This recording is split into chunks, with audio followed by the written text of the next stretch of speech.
On entend de plus en plus parler de la médecine intégrative, sans pour autant savoir ce qu'elle englobe.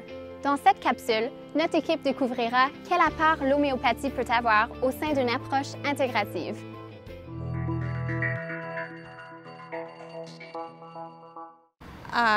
Utilisé pour toutes sortes de problèmes qu'on peut avoir, mais vraiment à plus petite échelle.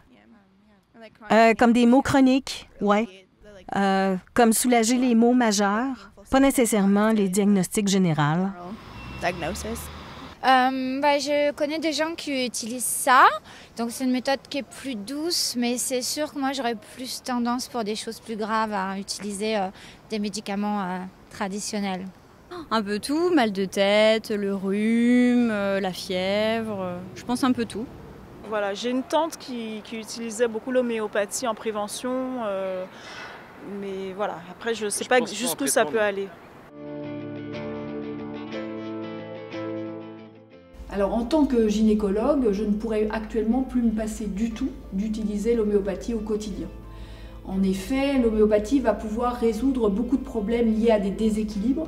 Alors on pense au déséquilibre hormonal dans les situations de syndrome prémenstruel, de périménopause, de ménopause, mais on pense aussi au déséquilibre d'une flore vaginale et le tout devenant souvent chronique, récidivant. Et là, il faut savoir que dans les mycoses récidivantes, la médecine conventionnelle est complètement démunie.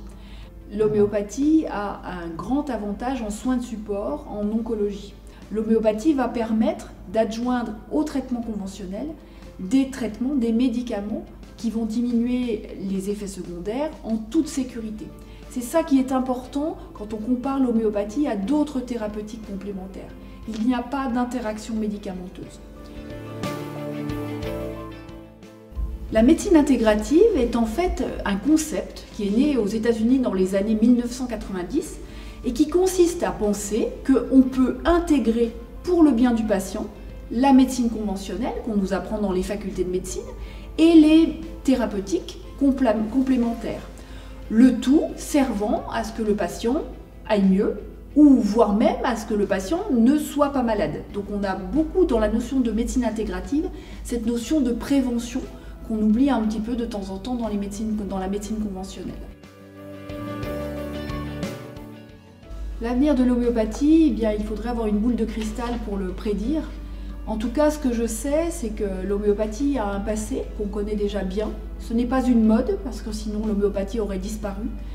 Elle est en train de diffuser cette thérapeutique homéopathique dans le monde entier, et elle va parfaitement dans la définition de la médecine intégrative. Donc oui, j'ai le courage de dire actuellement que l'homéopathie, c'est la médecine de demain et qu'elle va être indispensable à la plupart des professionnels de santé, pharmaciens, médecins, sages-femmes, pour le bien de nos concitoyens, de nos patients. Et je pense très sincèrement qu'il n'y aura pas de médecine du futur sans homéopathie.